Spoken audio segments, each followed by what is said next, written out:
whether you want to believe it or not, there's still an argument that Jonathan Gannon should come back in 2026. Let's see.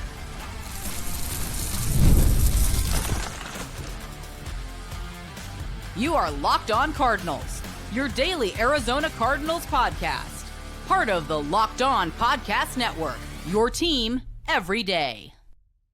Cardinals, Alex Clancy here. Thanks for making Locked On Cardinals your first listen, now part of the #1 sports podcast platform. Unbelievable to see how much this has grown, and so happy to be here for the 9th season. Absolutely insane. Today's episode of Locked On Cardinals is brought to you by FanDuel. Download FanDuel app, go to FanDuel.com, live bets, NFL, all season long, one-stop shop over at FanDuel. I needed a little ego boost today. So I brought on somebody who always makes me feel better about my acumen surrounding football. That is none other than Bo Brack, one of the former Locked On Cardinals hosts. Look at the moniker, ladies and gentlemen. Bo Brack, the former ball and chain of mine. Luckily, I've broken free over the last handful of years. And yeah, dude, what's going on? Thanks for coming back. Happy holidays, my man. Happy Hanukkah. Likewise. Thank you. Thank you. I appreciate it. How was your Thanksgiving? It was good. Are we going to go through all the holidays? I'm looking forward to I figured you burnt the fried turkey or something. So just want to start off on a good foot. Bo, we'll talk about the sustainability with Michael Wilson and Trey McBride in the final segment. Got to talk about something fun here. The soft tank is on. It seems it's obviously been rearing. It's been growing. Players stay injured a little bit longer on bad teams. But for me, and I know that you and Johnny do a great job over at PHNX, you've talked about Jonathan Gannon probably every day since the bye week. And the argument is such now to where it's like, all right, it's time. For me, I said, I'm like, all right, if they fire him, I get it, and they probably should at this point. I'm not going to fight back. Is there an argument to bring him back in 2026? Cut and dry. There's not an argument that you can make that is going to sway enough for the fan base to accept it. Yeah. That's what I'll say. I mean, I think when you look at this, if you were trying to argue this case in the court of law, just the evidence against Jonathan Gannon, especially on paper, it's undefensible. It's indefensible. Like, you're going to find that, and it's tough to make that case. As far as coaches that have gone through 3 seasons and had this lack of success that JG's had, just as far as wins and losses, there's very little precedent for it. I mean, you have to go back to a different era of football before kind of the salary cap. We're talking like, well, Chuck Noll and Tom Landry, they were terrible to start, but it's like, hey, those are 60s, 70s. That was just a different time. Where more kind of recently, like, there's been Gus Bradley, there's been guys that have kind of hovered around this, but not nearly as bad. It's kind of like it's JG, it's Gus Bradley with the Jaguars, and Bradley was blown out in his 4th season. Just feels like, as far as statistical evidence, it's just stacked up against Jonathan Gannon. So you look at that, and yes, like, I think the reality moment was coaches have been fired for far less. And then it's that immovable object versus most IR injured players in the league, toughest strength of schedule. Which one wins out? And I think, as you and I have talked about on and off air, is like, you bring them back because everybody's hurt and because things are just not going well. And it's impossible to ignore the 1-score losses before this Travis Ham mockery of the 40 burgers put up against him. Right. So at this point, when you're looking at he's going to come back no matter what, it doesn't matter what happens the rest of the year, it's hard to not look right at this, car crash that's going in full speed at this point and say, how can you bring him back? Yeah, there's a hold my beer moment, right? That's why you don't make assurances at this point of the season that they did. Just not having a kind of the sense or the foresight to understand there's a lot of football to be played, and you've already endured a lot of tough losses, as you mentioned. The 5 straight losses that they had, and we thought, going to get worse than this. And then, yeah, like I said, hold my beer. Now they're on a 6-game losing skid, and the Cardinals, man, I mean, they had buy-in from Michael Bidwell, and I feel like Bidwell is just grasping for any reason to say, hey, there it is. Now I can bring you back. But I think right now he's coming up empty. I mean, you look at this, like, I think he was going to maybe even give him a Kyler Murray mulligan. And I know that's a polarizing conversation, but like, as far as from Bidwell's standpoint and Monty Ossenfort's standpoint, like, they could look at it and say, hey, we're going to give you at least this opportunity with a different quarterback. And it's not like JG wasn't in the corner of Kyler Murray. He's always been in Kyler Murray corner. He continues to be in, but different, powers at play keeping Kyler off the field. I think that, there could be like, okay, like other organizations in the past, GMs, head coaches, they get a mulligan on the quarterback. They get to pick their guy. But as we've talked about, the losses continue to pile up. The margins begin to get wider, and the Cardinals just look like they've checked out, and the messaging is falling short. And that's the one thing you really couldn't have happen. Well, yeah, normally a mulligan on a quarterback is after 1 year, not 3. 2 of which you actually saw football being played. The second half of the first and the first, month in a game in 2025. Like, for me, the toughest part and the reason why I held on so long before even acknowledging the injuries, because I think it's a loser mentality to blame injuries on anything in a professional sport until it becomes so undeniable that you can't field a non-practice squad roster in many elements. It's like, well, Vince Lombardi couldn't coach this team to a winning record with fifth string running backs and you at fullback and Trey McBride and election. Yeah, well, you've definitely got a fullback face. It's undeniable at this point. My biggest sticking point on Jonathan Gannon was, and as abstract as it is, we can't live in abstract anymore because of how bad it's been between the lines, is like outside of the lines is the best functional version of how dysfunctional the football being played is. Like, you and I did this for a long time with Cliff, did it with Steve Wilkes. It's like the entirety of it is dysfunctional, not just the field, the coaching, just the elemental grasp on football and running a team was just out of whack. Mm-hmm. What Monty Osford and Jonathan Gannon did was bring in stability. They haven't won games, and stability culture-wise has to go for something until the hold my beer moments happen every week. Right. And I think it's just culture doesn't win football games. You don't keep because everybody loves everybody. That's not going to keep your job. And that's where I struggled most to let go with what JG did culture-wise. Yeah, no, those types of things can transcend the results on the playing field, but not these results, right? But not when it's 5 losses in a row, 6 losses in a row. Was it 4 40 burgers dropped on you? Uncompetitive performance after non-competitive performance. And it's just your hands are tied. Like the infamous now exchange between Josina Anderson and her source in the Jets organization that she didn't reveal the source, but revealed conversations that shouldn't have been put publicly. Just saying, between you and me, Steve Wilkes as a defensive coordinator in an NFL team can't give up 48 points. I like the guy, but my hands are tied as far as this entertainment business, and you can't sell that to a fan base any longer. And there's been several moments like that, unfortunately, for this team. Like, I'm with you, Alec. I think we are kind of in the same thing. Like, we bought into what Gannon was selling, hook, line, and sinker, as far as the culture, the direction. And there was a direction. And they were, building something and cultivating something. But at some point, they lost their way. I think a lot of it was due to Gannon being maybe too loyal to his top coordinators, specifically the offensive coordinator, Drew Petzing. But once those losses started to stack on top of each other, that messaging became stale, and then it became kind of fell on deaf ears. And that's just what you can't have as far as a coach, because it doesn't matter what you're doing. You don't have any kind of ability to change culture when people are checked out. Yeah.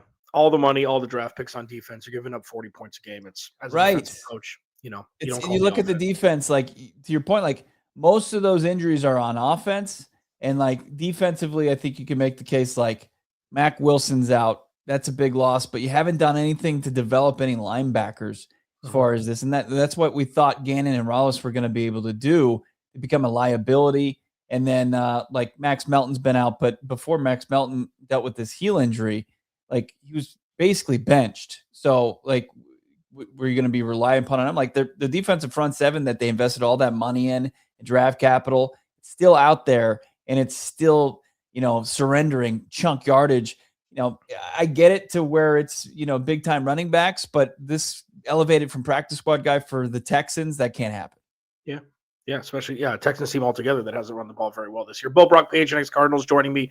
Is this a soft tank? Like, there are just meteoric shifts that you start to experience in real time, And I think with the Marv stuff especially, it's like, okay, you see a bunch of guys going down in week 13, week 14, which could have massive implications going into training camp and week 1 of next week. Is it the soft tank part of the season? We'll discuss it next. Locked On Cardinals, your team every day.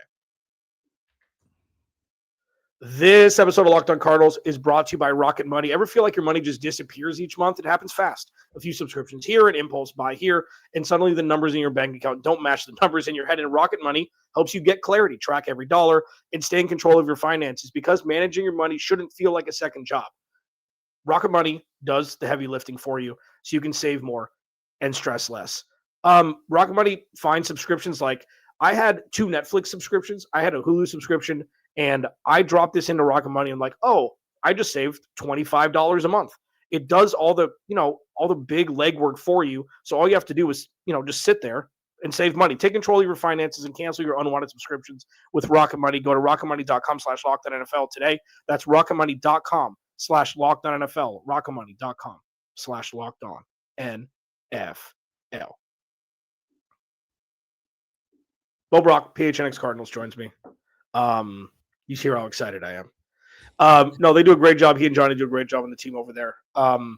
Soft tank is, I always go to Anthony Davis in New Orleans when he was there. DeAndre Hopkins when he was in Arizona toward his last year, when they were salting away, losing in Mexico City, and then just, oh, you know what? These injuries continue to linger, maybe a little bit more than if they were in playoff contention. Is this the next iteration of this season where we may not see Marv again? We may not see Max Melton again, Daedrian Taylor-Demerson again. And I know these are varying degrees of importance for the team. Yeah. It's like, this is what you got. We're not going to do season-ending IR right now, but every week goes by, it's like, well, you may as well. Yeah, I think there was more of a soft benching of the quarterback earlier this season than there was a soft tank. It feels like at this point it's a hard tank. It's just a full-on tank. As far as I get the sense that Marv's going to come back. And I know like there's different, I guess, evidence that you can point to, like Trey Benson and stuff like that. Like, were they ever going to come back? Like Trey, at least he tried to come back, and it seemed like something went wrong with his surgically repaired knee. But no, I think like if Marv can come back, he'll come back and play, because the emphasis with him is to continue to develop and find his way at the NFL level. Rabbit, I don't know what's going on. Like, he's been working on the side quite a bit. It is now strange in hindsight. Why didn't you just IR him and then bring him back if that was possible with the ankle? I think that those are just kind of case by case, but like just overall, like with Paris Johnson Jr., does it make sense to ever put him back in the lineup the rest of the season? I think your case is to say no. So yeah, this is, you're not going to see guys like that, franchise established players. No reason to force the issue. Yeah. And, it's contrary to popular belief. I'm not even bringing this up. We're not bringing this up to better draft position. Nobody wants a higher draft pick, because that could very well be somebody's job who's currently rostered on the Arizona Cardinals. So players, NFL players, they do this on the squad show all the time with Jamil Douglas. Real tanking doesn't happen. You try to put out the best product for guys who are the healthiest. Now, Paris Johnson Jr. is 50-50. You want to sit him the last couple of weeks? Cool. So number 1 Pro Bowl vote getter for left tackle. The dude's going to be an Arizona Cardinal for the next decade. You hope he's their Trent Williams, or, 70% of what Trent Williams has done is all-pro Hall of Fame career. Like, those are daggers to 2026 if anything happens to those guys. And this isn't like, this human being is more important than this one. Let's miss me on that. But I do agree with Marv. It's like, if you're going to run with Jacoby in 2026, or he's the leader in the clubhouse, you want as many reps with him, Marvin, Michael Wilson and Trey McBride on the field as you can get, regardless of record. Yeah. I think they wanted that for Trey Benson too. It just physically, he couldn't do it. Like, there are guys where I think the jury is still out, where, guys like Paris who are established and in line for an extension, and you're going to make a bigger investment than you've already made. It's like, let's not push the issue here. We know what's on. And yeah, as far as the players, they understand that they got to put the best tape out there to continue their NFL careers, whether it's here or elsewhere. But yeah, they are being put in positions though, like when you can't compete in any phase, when it's defense gives up a touchdown on the second play from scrimmage, on a catch that was supposed to only go for 8 yards, but it went for 50 plus in a touchdown. And then your special teams fumbles away your first possession. And then your first possession, you go 3 and out, you get -7 yards. I mean, you don't really have to do much. I mean, you've got a good tank commander there. So we're going to talk about this for a couple of minutes. I mean, the tank is on. I think it doesn't need a full segment. Garrett Williams was the one who got beat. The Nico Collins drag route house. He's up for contract extension, I believe, as well this offseason. Yeah.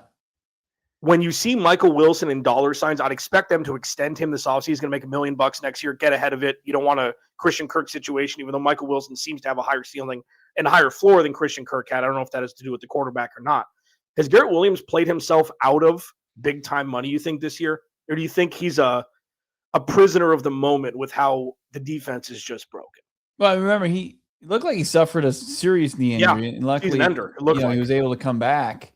Is he fully healthy? But I don't think he's playing his best ball now. Does that maybe pause what everybody was expecting for him to be a 3rd-round pick going into the final year of his rookie deal to get ahead of it, like you're explaining with Michael Wilson? It just it's very business savvy move. But no, I think that the organization would probably pause and just kind of see where things go with Garrett Williams early next season.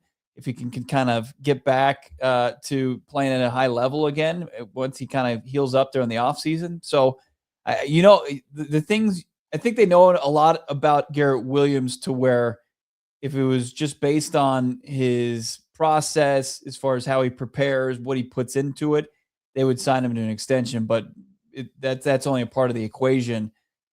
Now had the serious knee injury coming out of college.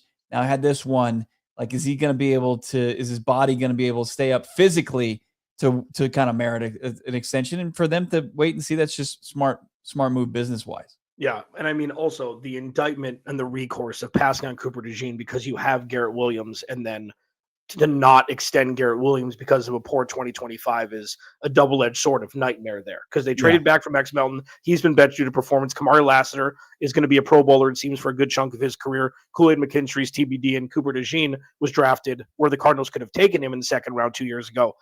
Not the best look for Monty Ossenfort, especially if Garrett Williams isn't the guy that they think he is, whether it be injury or otherwise.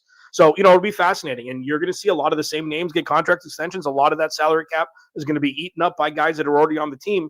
And I guess it's a testament to Monty Ossenfort what he's done, even though some are calling for his head.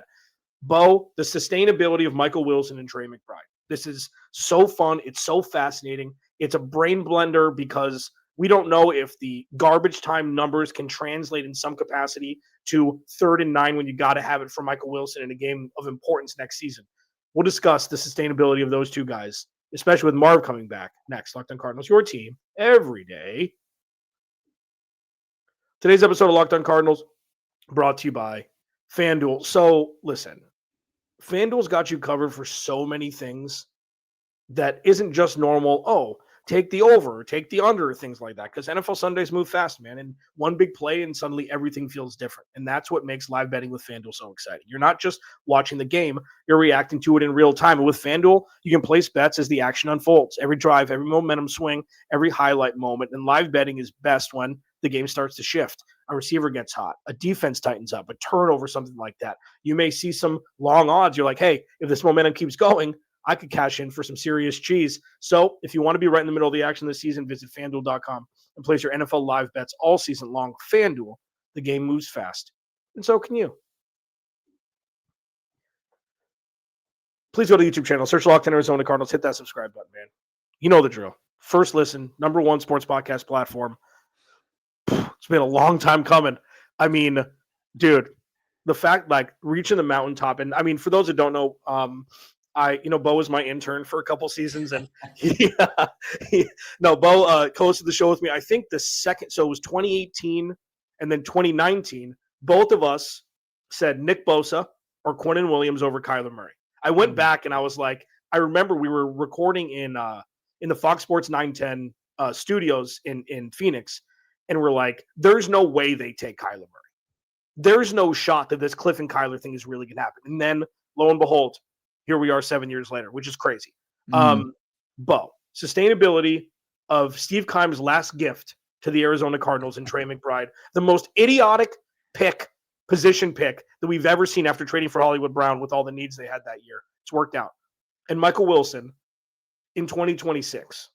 Can this truly be an 80% rinse and repeat, irrespective of who the offensive coordinator is going to be in the offense they're going to run? Yeah, I mean, I just think for Trey McBride, it's just like he got the burden of now being the next Larry Fitzgerald and like in the bad parts that come with it. I mean, there's the good. Obviously, you're going to make, top money at your position. You're going to be the face of the organization. You're going to make, a ton of money and you're going to fill up stat sheets no matter what you got going on at quarterback. He's turned out to be quarterback proof, but like, is he also going to have to pick up this organization when it continues to kind of make itself irrelevant? I think that he's trending towards that, and I don't know if I'd want that burden. But like, yeah, I think Trey McBride is just one of those guys that is going to be able to transcend play calling, quarterbacks, issues up front. Like he's just going to be able to he's going to be productive game in and game out, week in and week out, season in, season out. He's just that type of player now. He's established himself. I mean, first tight end in NFL history to have back-to-back 100 reception seasons. Got back-to-back 1,000-yard receiving seasons. He's probably going to break the franchise record for receptions in a single season, passing DeAndre Hopkins. And then also he's going to be up there and try to surpass Jackie Smith's 1,200 yards for the single season record for receiving yards in a season. It's pretty unbelievable. Yeah. That's the tough, that's why I said 80%. So say the Cardinals are competitive. Maybe he's just going to be that guy in 2026 who just is always open. And I mean, the garbage time stuff really keeps me up at night, so to speak. It's like, especially with Michael Wilson, it's like, okay, is this offense only equipped for one X receiver? Like, is that it? And then when Marv came back, they split for 9 for 100 yards? Like, is that what it's going to be until, they move off from the OC? Or like, right. Can Michael Wilson really have the ability to be a better receiver than Marvin Harrison Jr., even though Marv's wow and Marv's potential is significantly higher still than Michael Wilson's, like in a vacuum? I think at this point, if you're looking at this iteration of the offense, which has an expiration date, that is was it January 5th, 2026? It is only unfortunately fit for that that offensive ecosystem is playmaking tight end and usually a high volume running back and one receiver. Where you look around the league and that's not the case. There should be an ability to feed more mouths than that, and that's what you need to be on the lookout for. I think, like I was talking to your co-host Tyler Rowland, of course, Tic Tac Titans, who when we were talking way back when the Cardinals faced the Titans in Week 5 and previewing that, he was, making his case against Brian Callahan and just how basic his offense was. It didn't feature any layering or anything as far as the route design. I'm like, do you see any of that similar to what the Cardinals are running? He says, yes. Like the ill-fated Brian Callahan, who probably should have been blown out after a loss to the Cardinals, who was blown out the week later, the loss to the Raiders, had some very similar offensive concepts to Drew Petzing. And that's, I think, where you kind of lack the ability to find creativity to feature multiple players in a passing attack. So get you out of here on this. So you look at, say they let everybody go. Okay. They do not renew Nick Rallis and Drew Petzing. Say they let Jonathan Gannon go. Okay. From an outsider's perspective looking in, I want to make sure that I'm not too close to this, and you maybe too, probably not. How enticing is this 1-53 talent-wise, with a top 7 pick, most likely, with money to spend, with your quarterback as your quarterback, whether it be this year, you'd hope not, most likely next year? Yeah. How enticing is this roster to coach and coordinate for? I think the bones of this organization are good, but it's not like without younger guys. What's that? Like younger guys. With younger guys. You've got a franchise left tackle. I think you've got a guy that has the ability to be a top playmaking wide receiver. You've got top 3 tight end. I know he's playing like the best tight end in the league, but let's just be just being conservative here. As far as offensively, you've got that. I think Walter Nolan is emerging is going to be one of the foundational pieces for this team going forward. I think Will Johnson, who's having a tough stretch here, has the ability to be a really good cornerback in this league. But I think you're going to have to maybe cut some older players that have been fan favorites for a long time. But I mean, they've got 51 players under contract going into this offseason. And I know like Kyler's one of those guys and he's going to see his exit, feels like. But I think the bones of this roster, the foundation is relatively set. Now we know the big part here is quarterback, right? And that's one you have to get right soon. But I think that this is going to be appealing. Like when I look around the top 10 and I see like the Cardinals feel like they're an outlier as far as just how their roster, how much talent actually is on this roster compared to the other teams that they're unfortunately, nestled next to in the draft standings. Yeah. And I mean, and obviously we're going to get chirps. Well, look at Cincinnati. That defense is a relegated D2 defense. Like balance wise, as you mentioned, they've checked boxes on potential greatness for all of the key positions on both sides of the ball outside of quarterback. And that is massive when you have the 6th overall pick. And for those who don't know, you get the 6th pick in every round. The Cardinals have all their picks. They've got plenty of money to spend. And if they want to do something massive at the quarterback position and make a trade, package Kyler Murray and the 6th overall pick for Joe Burrow. Just, like if you want to do something huge, they can without cratering the future. Right. This is where it is, and this is what it was supposed to be for the Cardinals to take the next step this year and then have that bleep you money and picks the next season to be able to go to that next step. So I don't think that this season, and correct me if you disagree, it's like, I don't think this season was a deterrent to the path. They just need to make this next step absolutely correct to keep the locomotive moving. They've got the innards, they've got the pieces to do it. Yeah, it's just they've got two very big voids that they have to fill. Yeah, the biggest. That's why it's so volatile. That's why it's so dangerous. Pivoting at the quarterback position, potentially pivoting at the head coach, because if you get one of those two wrong, you're done. If you get both wrong, you're way done. So it's that's why there's this uneasiness, even with the state of the roster, which I think a lot, most people would agree is in decent shape. It's just not, you're not completely devoid of talent like you really were kind of going into 23. But now, you get the right pieces, and it really will change kind of the perception of this organization. Yeah, be a rocket ship. Bo, tell people where they can find you. Yeah, PHNX Cardinals, 4:30 every day, wherever you find your podcasts. But just like Alex, we're talking about this team every day. Alex Clancy, Locked On Cardinals, self-loathing like me, I'm assuming at this point too, with this team. Locked On Cardinals, your team every day. Crossover Thursday with Aaron Freeman from Locked On Falcons tomorrow. Remember, without you, there is no me. I'll talk to you tomorrow.